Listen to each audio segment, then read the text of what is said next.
இச்சு போச்சு மலைக்கு இந்த இப்படி விஷயம் பார்க்க போகிற முடியும் பார்த்தீங்கன்னா பிக் பாஸ் சீசன் 8ஓட இப்போ லைவ் ஸ்ட்ரீமிங்கில் வந்து பார்த்திங்கன்னா ஷாக்கிங்காக ஒரு விஷயம் வந்து நடந்தது. எப்பயுமே வந்து பார்த்திங்கன்னா கன்ஃபெஷன் ரூமுக்கு வந்து ரவீந்திர வந்து அவ்வளோ சீக்கிரமாக வந்து கூப்பிட மாட்டாங்க. ஸோ இன்றைக்கி வந்து திடீர்னு வந்து பார்த்திங்கன்னா ரவீந்திர வந்து பிக் பாஸ் வந்து கன்ஃபெஷன் ரூமுக்கு வாங்க அப்படின்னு சொல்லி கூப்பிட்றாங்க. கூப்பிட்ட உடனே வந்து பார்த்திங்கன்னா உங்களுக்கு நேற்றே நாங்கள் சொல்லியிருந்தோம் இந்த மாதிரி பேசக்கூடாது அப்படின்னு சொன்னோடனே ரவீந்தர் வந்து ஷாக் ஆகிடுறாரு. என்ன அப்படின்னா வெளி உலக இன்ஃபர்மேஷனை ஷேர் பண்ணக்கூடாது அப்படிங்கிறத நேற்றே வந்து 2 டைம் வந்து நாங்கள் வார்னிங் கொடுத்துருந்தோம். அதையும் மீறி நீங்கள் வந்து இன்றைக்கி பேசின விஷயங்கள் எல்லாமே வந்து எனக்கு ரொம்ப அதிர்ச்சியாக இருக்குது. ஏன்னா நீங்கள் வீட்டுக்குள்ளே வரும்போதே வந்து நாங்கள் சொல்லி தான் அனுப்பிச்சிருந்தோம் இந்த மாதிரி வெளியுலக இன்ஃபர்மேஷன் எதுவுமே வந்து ஷேர் பண்ணக்கூடாது அப்படின்னு சொல்லி. ஸோ இந்த 8 பேர் வந்து இவ்வளோ வாரங்களா 14 வாரங்களா இந்த வீட்டுக்குள்ளே வந்திருக்காங்க. ஸோ நீங்கள் இப்போது மக்களோட ஒப்பீனியன், ஓட்டிங் இது எல்லாமே வந்து பேசுகிறது வந்து ரொம்ப அதிர்ச்சியாக இருக்குது அப்படிங்கிற மாதிரி வந்து போட்டு உடைக்கிறாரு. ஸோ இப்போ வந்து பார்த்திங்கன்னா அந்த விஷயத்த சொன்ன உடனே ரவீந்தர் வந்து ரொம்ப ஷாக் ஆகிட்டார்.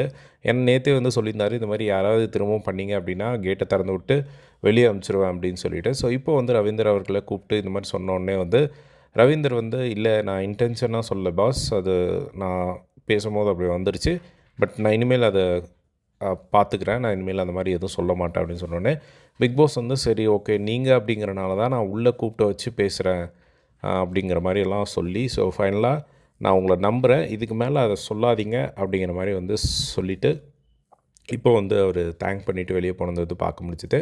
ஸோ அவர் ரொம்ப பயந்துட்டார் எங்கே அனுப்பிச்சிருவாங்களோ அப்படின்னு சொல்லிட்டு. ஸோ நீங்கள் வந்து ஃபர்ஸ்ட் வாரமே வந்து வெளியே போயிட்டீங்க என்ன தான் நல்லா ப்ளே பண்ணியிருந்தாலும். ஸோ மக்கள் ஓட்டு இல்லாமல் ஸோ இப்போது நீங்கள் 2 வாரம் இருக்கிறதுக்கு வந்திருக்கீங்க. ஸோ அந்த 2 வாரத்தை எப்படியாவது யூஸ் பண்ணிக்கோங்க அப்படிங்கிற மாதிரி வந்து பிக் பாஸ் வந்து இப்போ சொல்லிக்கிறது வந்து பார்க்க முடிஞ்சுது. அதுக்கப்புறமா வந்து இவரோட கேம் பிளேவை பற்றி பிக் பாஸ் வந்து சொன்னதுமே வந்து பார்த்திங்கன்னா டக்குன்னு வந்து அவர் அழுதுட்டார்.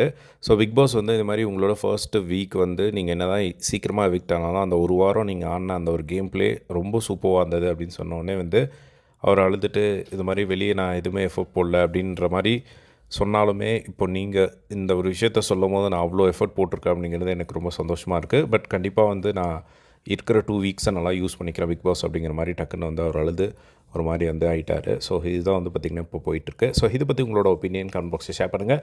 இதே மாதிரிலாம் பிக் பாஸ் பேசி தெரிஞ்சுக்க நம்மளோட சேனலை சப்ஸ்கிரைப் பண்ணி சப்போர்ட் பண்ணுங்கள். தேங்க்ஸ் ஃபார் வாட்சிங்.